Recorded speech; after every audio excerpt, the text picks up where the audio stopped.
Our third panel is attracting tourists and new talent. I live in New Richmond, Ohio, which is 20 miles from Cincinnati and about 20-minute drive from Anderson Township.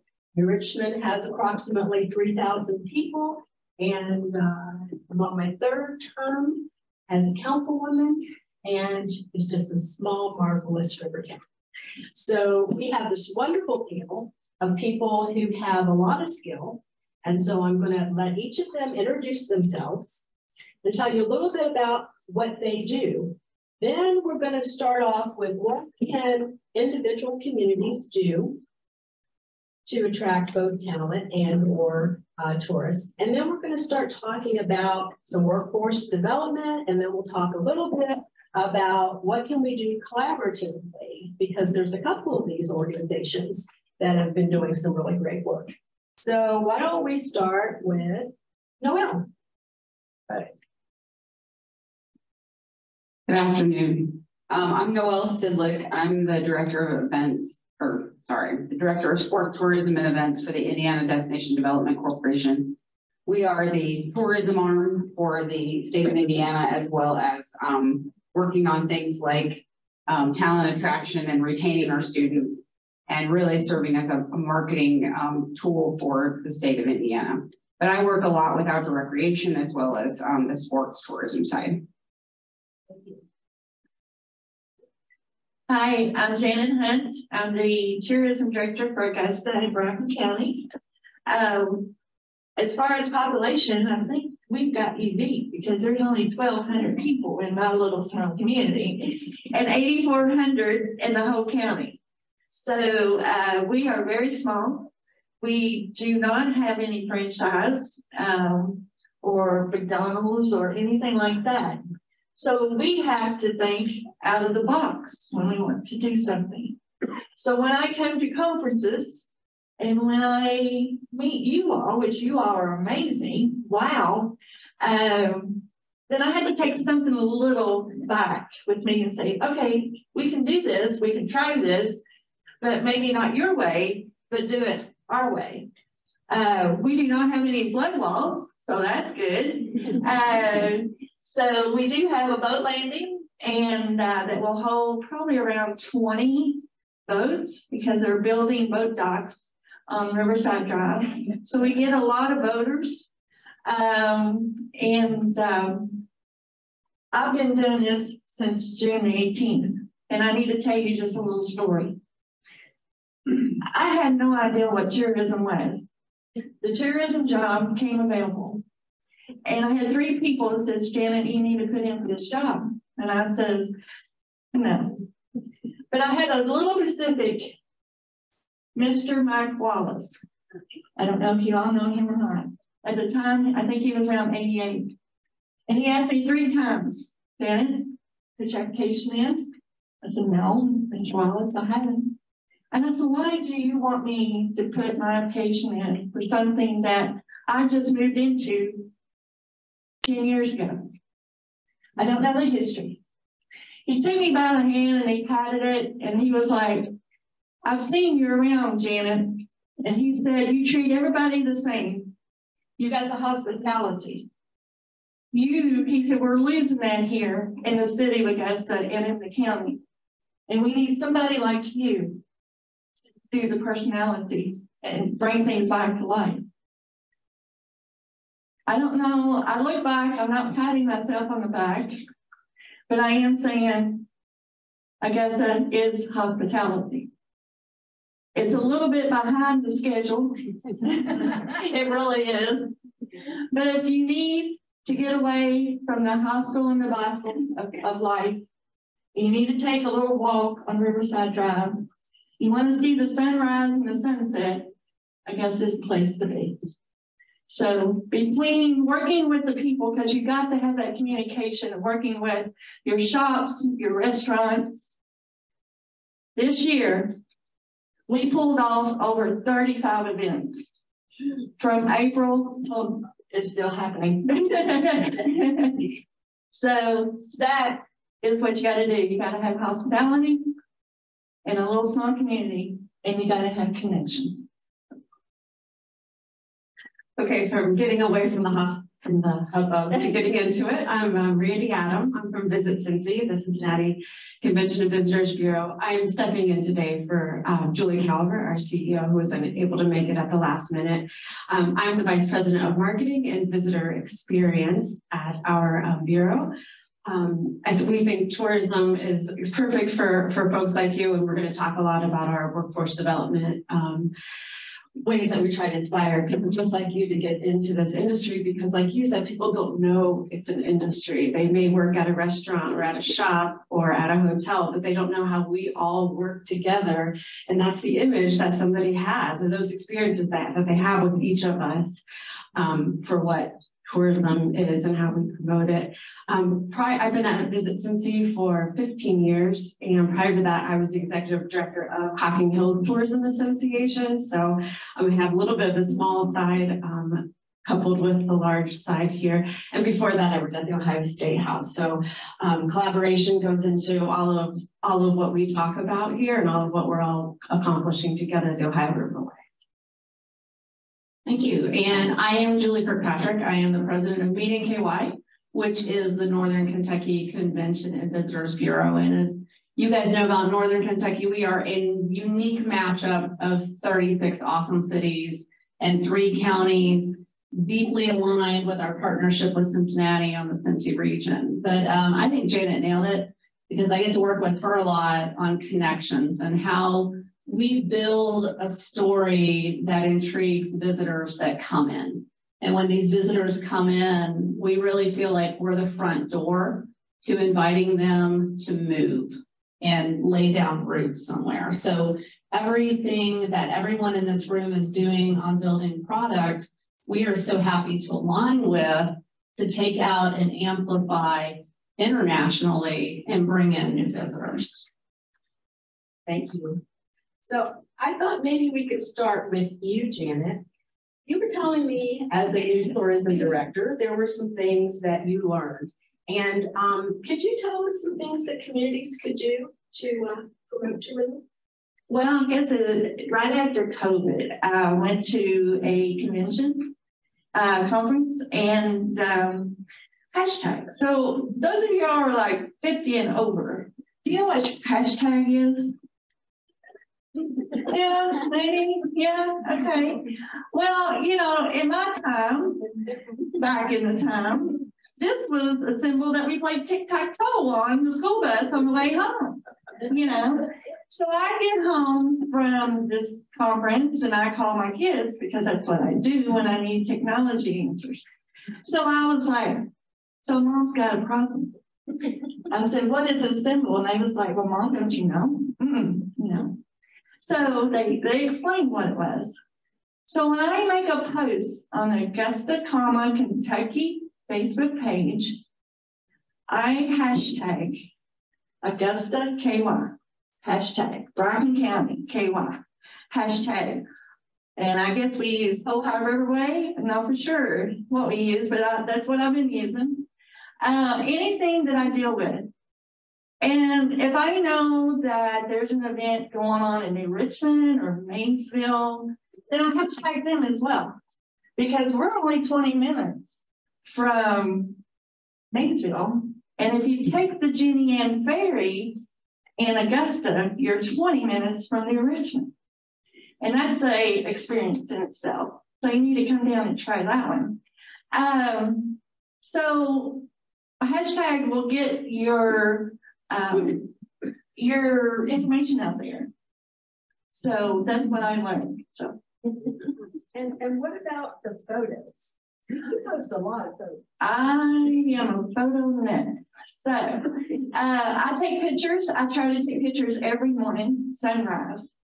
When I came on board in June, there was of 2018, there was only 3,500 people on the Facebook page. Now there's over 10,000. So I post morning pictures. I don't care what it could be, the sunrise, sunset, it could be a picture of a flower. You'd be amazed what the people will respond back. Oh, you just made my day. You know, oh, I love that pretty rose. Oh, thank you for posting that, because I didn't know if it was in Augusta or somewhere else. you know, support your businesses too as well. I post my events, I post, like we've got the small shop holiday coming up the 26th. So I've been posting our businesses and supporting them and letting people know, hey, Small Town Gift Shop makes homemade quilts. So, you know, we've got 6 restaurants now. So come and see us. Don't leave without a hot meal. So, you know, take pictures of your businesses. You know, give them a little love. So, Thank you. So, Noelle, Janet mentioned that they have all these festivals. Can you give us some tips on how to maybe enhance the festivals that communities have? Yeah, so one of the things that I thought would be of interest to the group today is really just looking at a lot of you, or in the communities where you are, because you're an advocacy group, but there's a festival that goes on within your community. And it doesn't have to be the Madison Regatta. It doesn't have to be the Paddle Fest event where there's thousands and thousands of people that are already engaged with the river. I'm talking about your Thursday night every week in town. As long as there's an access for people to get to the water, there's a way for you to engage people with the water. So these are people that might come downtown just to hear the local band, but maybe there's a walk or another part of the experience that can drive them out to the riverbank. Maybe you're having a larger event that's going to have a 5K for a charity portion of this, you know, festival or event that's going on. Reroute it so it goes by the river, so people who don't normally see it can see it. A lot of times, I think somebody mentioned earlier, it's not just about, you don't even, in some of these cases, you don't have to get people on the water, you got to get them to the water. To even recognize that there's a river next to their city that they live in or that they live near. And that is an easy way to, you know, to engage folks in that way. The other thing too is if you're doing again a festival event, assuming it's summertime, or it could be even in the winter, if there's a way to replan or repurpose a stage or another aspect, maybe it's the meal portion or something else, some kind of special activity that's part of that festival down near the riverfront. Again, as long as people have an access point, maybe it means you have to close the street for 3 nights. To allow people to just easily walk back and forth because there isn't a bike path or a, you know, yet there. It will help people to understand that we need to put in a paved path because people then can have access to the water. If they had an easy way to get there, we don't have to close the road, which is inconvenient, right? So, but to do that for a special occasion or a special event, then just again allows people to get engaged with the water. And then obviously, if there's a way to get people on the water, don't plan it the first weekend in August. But if you want to have a paddle event, you could do it in a different day. And again, work with people that already know what they're doing. What is it they always say? You know, when we steal things from people, when we imitate what they do, it's flattery. So take that great event that's happening in Cincinnati and recreate it in your community. I don't think Brewster will care because more people will be on the water. And you can't do that everywhere, but there's a lot of places where that could be a really cool, really neat little extra event. And if only 40 people participate, that's a success, especially if it's the first time that you're doing it. So, and again, don't discredit your things as, oh, we're never doing that again. I mean, you got to try some of these things sometimes, especially if you want people to start to see the riverfront in a different way. I want to see if there's anything else on here. And then the other thing too is as an advocate person that is looking to try to get people onto the river, the event owners or the festival owners, the people that are putting on the event, they may not even think about the river as an asset.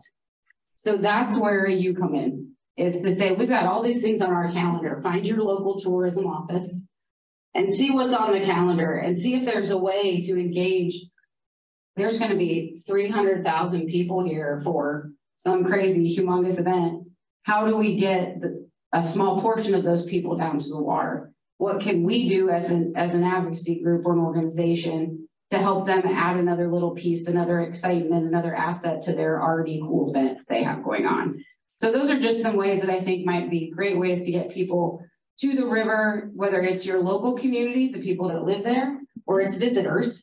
But either way, you're engaging folks with this awesome river asset that you have that, again, we're still trying to educate people that is there. Thank you. Marketing is not just putting an ad in the newspaper. So Julie, can you talk a little bit about marketing as a destination, and especially if we start working more collaboratively as ORW partners? It's a great question. So this is probably where I need to tell the story of the logo that I'm wearing, the Cincy region. And this is a partnership of Visit Cincy and MeetNKY to build something that we can take out internationally. So we worked on this during COVID, which I don't think it's a secret, was the worst time in the tourism industry. For the first time, hotels actually putting locks on buildings. They were shutting down. So we decided that we needed to get out of this together. And here's one thing I know about visitors. They are agnostic to borders. They don't see lines. They see experiences. So we took the time during COVID to do a research project and really align on the things that connect us, that pull us together into the Cincy region. The river is obviously one of them. It runs right through us. It connects us. But the Cincy region, well, the number one thing we learned is that most people in the United States of America don't know how to spell Cincinnati. Two N's, two T's, two I's, what is it? But Cincy and the Cincy region is our call to action, and it's built all around these things that connect us. I don't think it's a secret that Northern Kentucky has a very burgeoning and growing bourbon community that is very aligned to the river. Because if you think about how bourbon got to market in the 1800s, it was down the Ohio River. And I'm going to make a case. It came out of Maysville. There you are, my good friend over there. Came down to the port of Cincinnati, where a lot of great whiskey also came out, and went down the river to New Orleans, where it was sold on Bourbon Street. And that is how Kentucky bourbon got its name. So we celebrate that now with the river. And we have bourbon on both sides of the river that connects us. We have amazing beer on both sides of the river. I think we align around 60 open breweries right now in our region. But outdoors and these outdoors experiences, we have really leaned in on, because we know, especially during COVID, that has jumped up to the number one thing that people are looking at when they're looking at destinations. So we are doing a lot of joint marketing and taking this story internationally. That's why when Brewster came to me and we started talking about a national designation for this trail, I was all in. This is what we want for our region. The river connects us, it unites us. That big, beautiful rolling bridge in Cincinnati, that is our visual identity of the Cincy region, where the north ends and the south literally begins.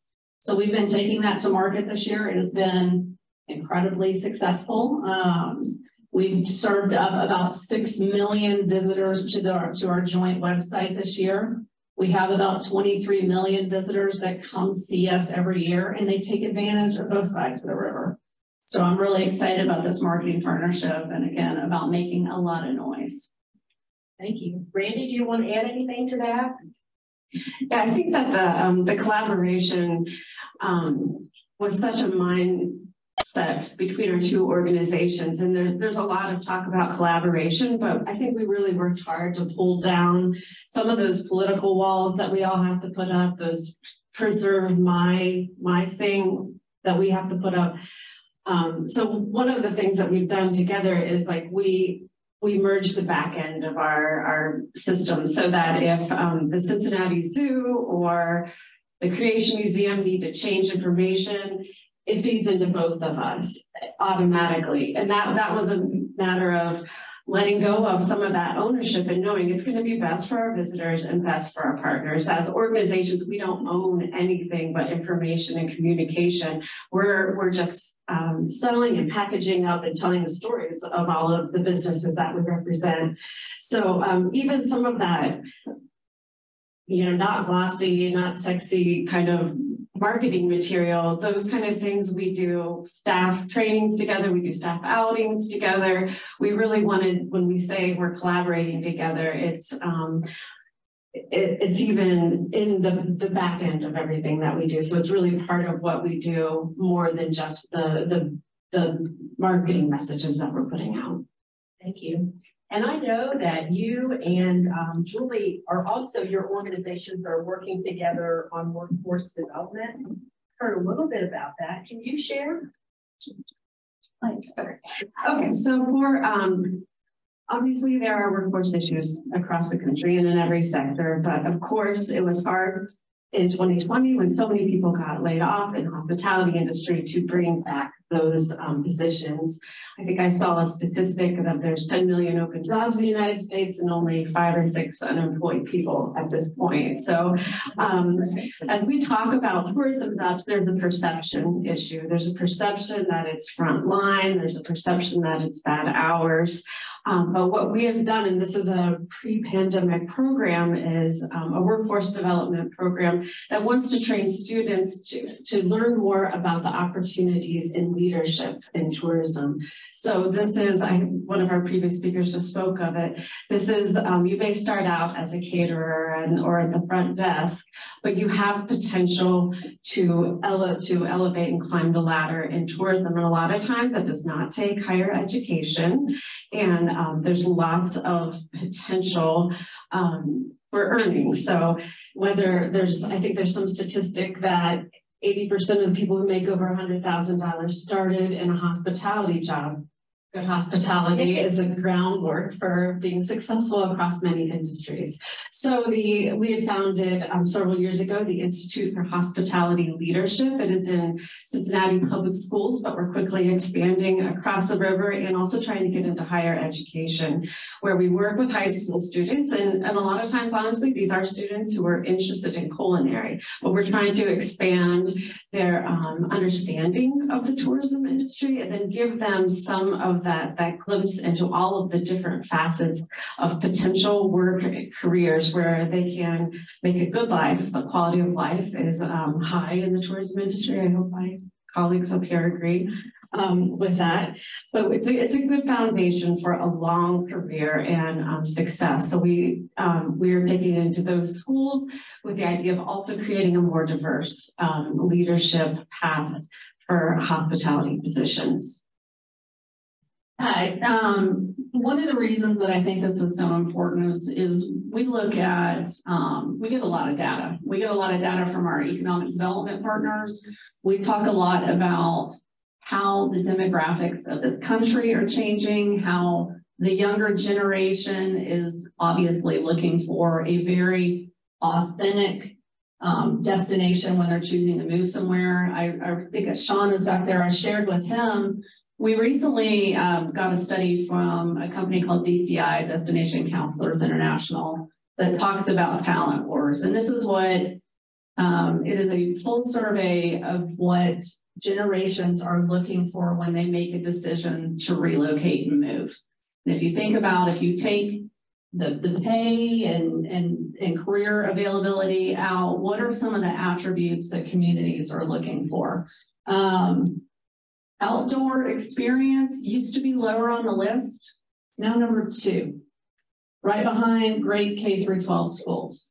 So having that quality of life is super important. And that's why I'm so happy in this work that we're doing in tourism, that we really are providing that front door, that first look when visitors come there. We offer Cincinnati 23 million first looks a year in the region for visitors to potentially come and move here. But with the work that Visit Cincy is doing, we have to have a workforce in hospitality to support them. So I think the best case to do this is obviously through the Institute for Hospitality Leadership, and we're proud to partner with Cincy on this. And I'm happy to tell my story. I started in this industry as a bartender. I worked at a hotel and I have a degree in biochemistry, which is interesting, I know. But with just a bachelor's of science of biochemistry, you are pretty much qualified to supersize someone's extra value meal. You need a PhD, and I don't have that. So the tourism industry made me an offer and it gave me a career path. And that is the story that we want to go into lots of high schools and tell kids so that we can continue to grow our industry. There was a comment made earlier by one of the other panelists, and it was around being able to tell your story and having storytellers. And one of the things that I found in New Richmond, I grew up there, I left and came back, and there are some people, Bob Lees, myself, Greg Roberts, who are local historians. And even when we're not doing formal presentations, you end up being engaged in conversations with people, and they love it. And so we had thought about, well, we actually started something, but we didn't finish it, was an ambassador program. But have any of you thought about the value of embedding storytellers in your community for impromptu conversations? The state of Indiana last summer launched a new campaign called In Indiana, and it was created by our office, but to be utilized by everyone across the state, businesses, tourism offices, attractions, hotels, whoever, to talk about themselves. So to be able to say that outdoor adventure in Indiana, they just made a really cool mural billboard here in Lawrenceburg that has the In Indiana piece attached to it. Really just to promote themselves as Lawrenceburg, so it's not taking away from them. But the reason I bring that up is, in addition to that, we're doing two other campaigns that we've done. One is called Home Again, where we aren't necessarily embedding ambassadors, but we are actually going out and videotaping and asking questions to people who have lived in Indiana, grew up there, moved away, and came back. Whether they're business owners, really trying to run the gamut to make sure that we're showing our state as a whole, and our really diverse population, which a lot of people don't think we have. And people are able to tell their own story about what brought them back.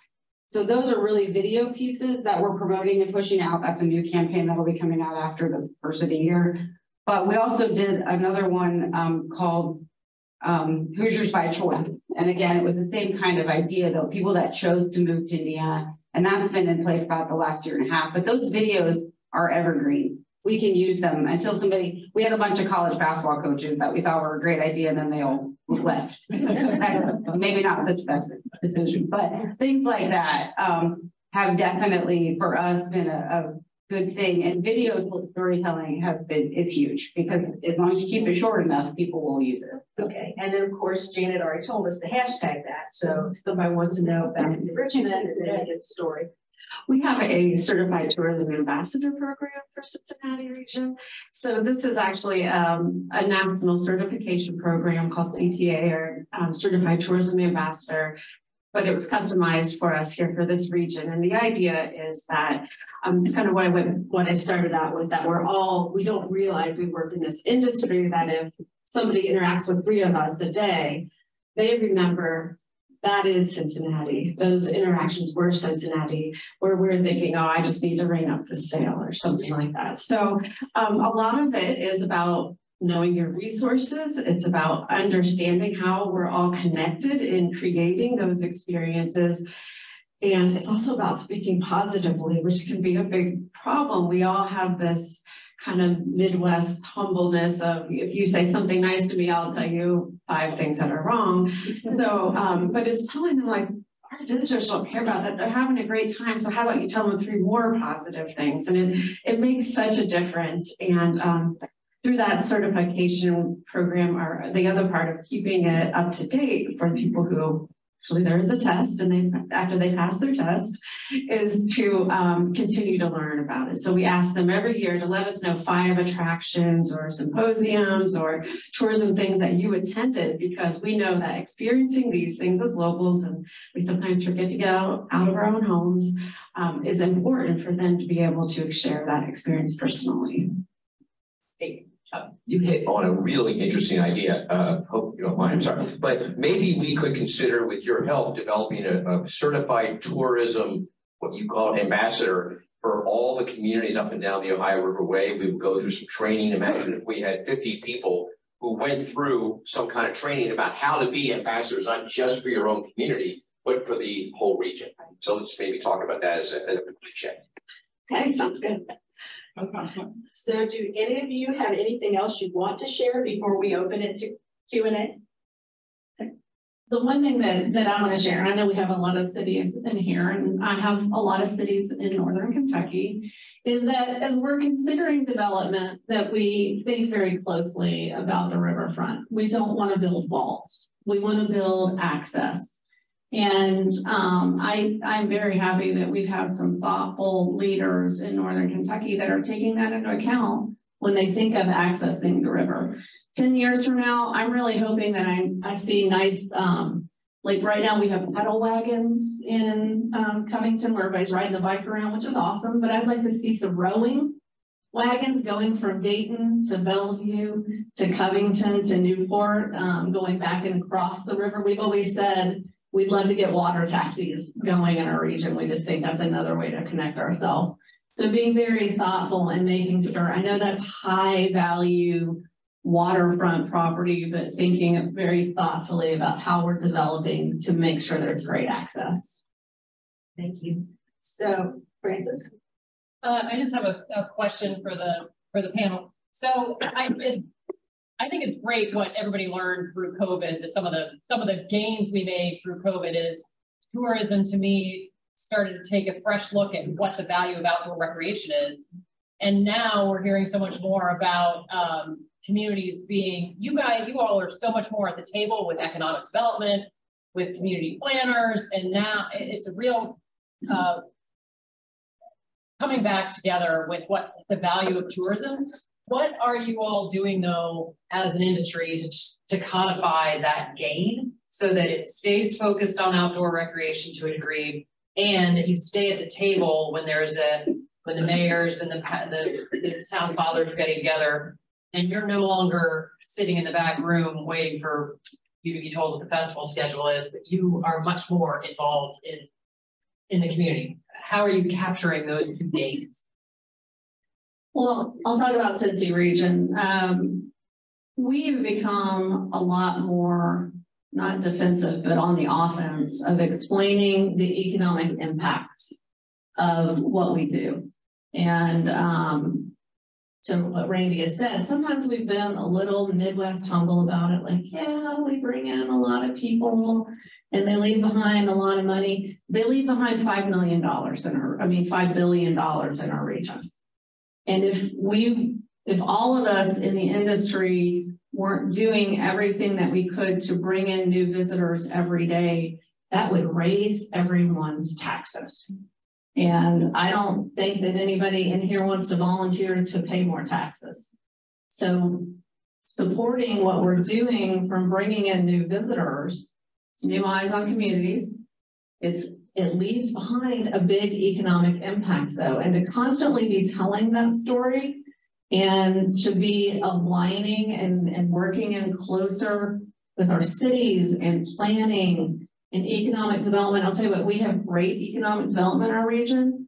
We are often battling on sites because they have projects. They need infrastructure to build. We want to see thoughtful approaches to developing so that can both things happen together, and we're taking both organizations and mission needs into account as we're building plans.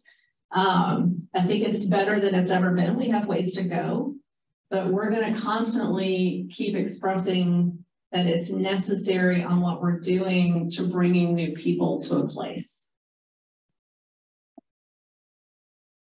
At the state level in Indiana, we work really, really tightly with the Department of Natural Resources. So they have seen huge growth, which I'm sure they have in the other two states as well. In regards to, at one point, having to shut the doors on the parks because we couldn't let any more people in the door. There was nowhere for them to park. But from our standpoint, we work to promote them from a marketing standpoint. They are a partner of ours. Even if we do a co-op program with other cities or communities around the state, DNR is always going to be part of that initiative. And that's really mainly to promote our state parks and state recreation areas and our inns. But from an outdoor recreation standpoint, that's where, from a state standpoint, that's where we are continuing to have a seat at the table. We work with them as much as we can, continuing to promote anything that might be new that they're doing, and that they have going on.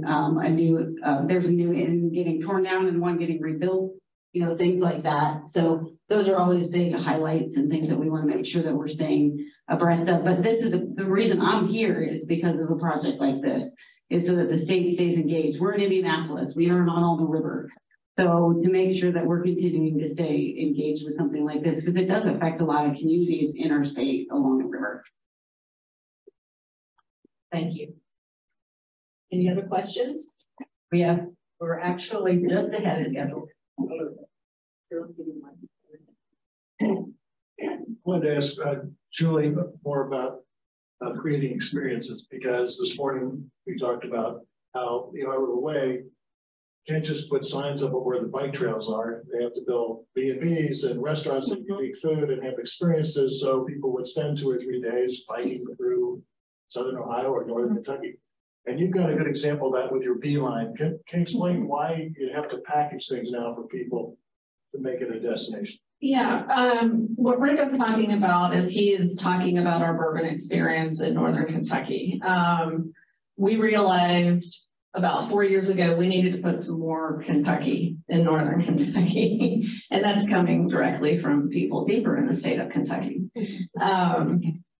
So we look at the things that Kentucky is known for. Kentucky is known obviously for Kentucky Fried Chicken food.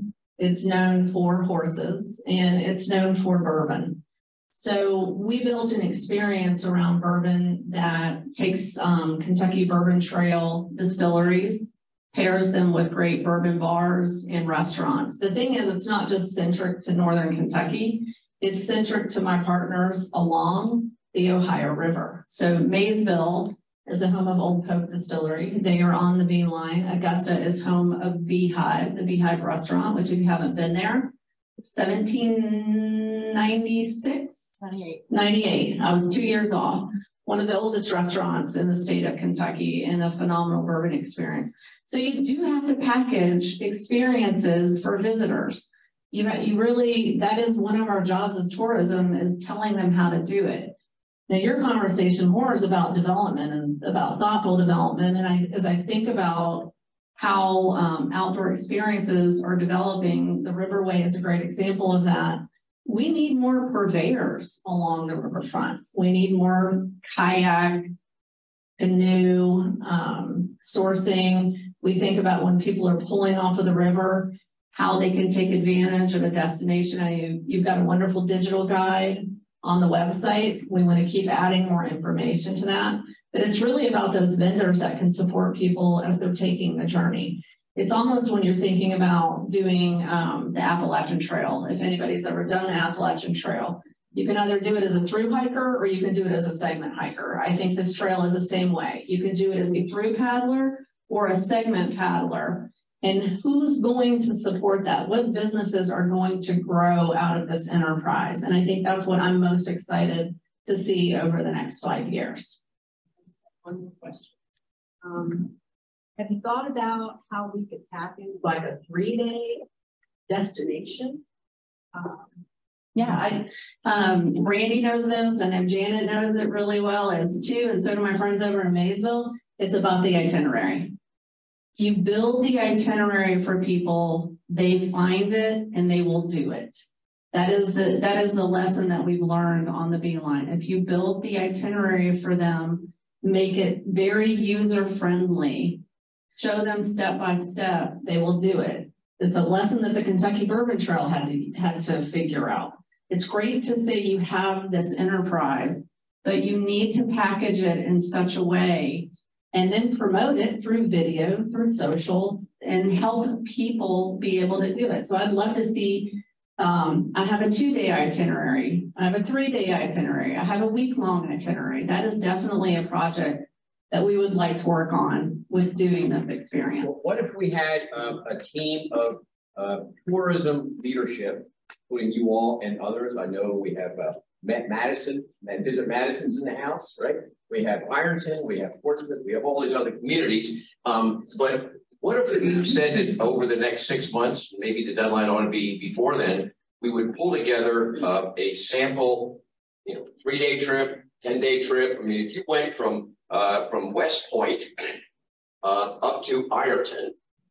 Okay, you guys over there from Ironton? We're Get there. All right. Ironton has some of the best orchards. Ironton's in the house. Over there. I love those Ironton apples. Well, all I'm suggesting is this probably we can maybe consider, but if we had a goal of X number of months, pulling together what amounts to what would you do if you went from here to there and then went to the next stop? So what's the best stuff in every one of these communities on both sides of the river that people can then plan 3, 4, 5, 6 day trips around, bring their boat, their kayak, bring their bicycle, bring their grandma, it doesn't matter, just go on a trip. And what did you want to experience? What do we want people to know about what's unique about this? That would be huge. And then that's also something that you can take out to journalists that write for outdoor magazines to come and have this experience, and they will do the work for you. Or Carrie was here doing a story for Cincy magazine. Where's Carrie? Back in the background talking to her. She's great. That's awesome. Well, I'd like to thank our panelists. Really appreciate all your great comments, and we're ready to turn it over. Well, thank you very much. And let me just say one thing about this woman right here. So because Dearborn County Visitors and Convention Bureau decided on their own without any pressure from us, right, Mike? Totally. All right. But to pick up the cost of Greendale, Lawrenceburg, and Aurora's membership in the Ohio Riverway, a great model. Guess who's replicating that in Northern Kentucky? Thank you. You said to me, I just saw the email just now. I didn't see it before. You are paying for 11 Northern Kentucky communities to become members of the Ohio Riverway. Unbelievable. So give it up for MeetNKY and both sides. A quick break. We need to be back here in 6 minutes to start the next and last and the best session under David Wick's direction. Right, David? Thank you. Quick break. How are we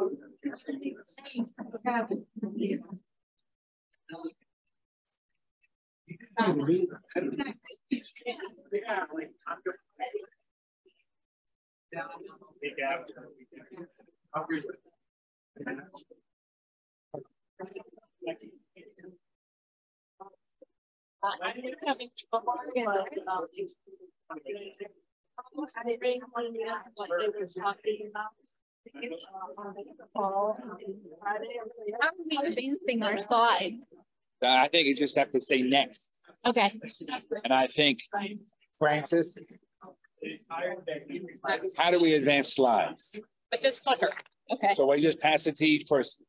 Yes. Okay. And you need to point at this thing because the computer's in there where. And we're gonna choose. See, I think sitting here with the slides on top of people is distracting.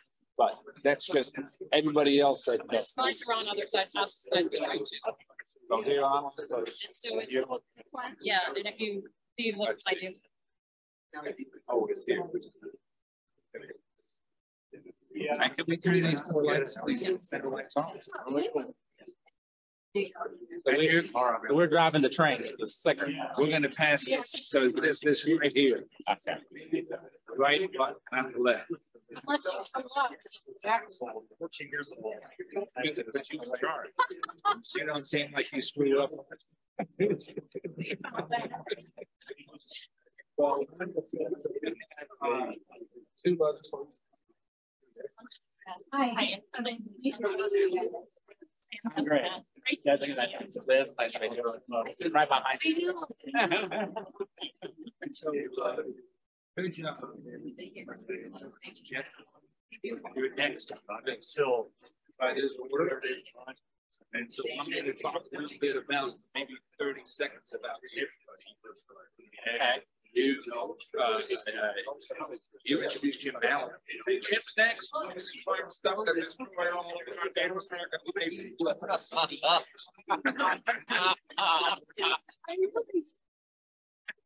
Thanks. whatever you want. Okay, you don't have to say that. I will. I embrace.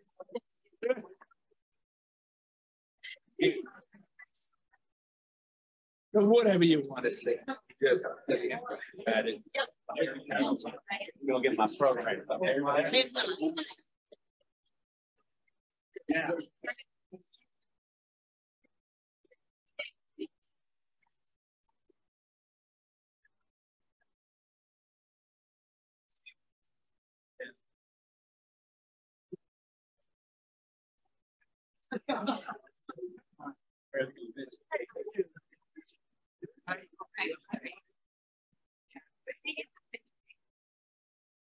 You're welcome.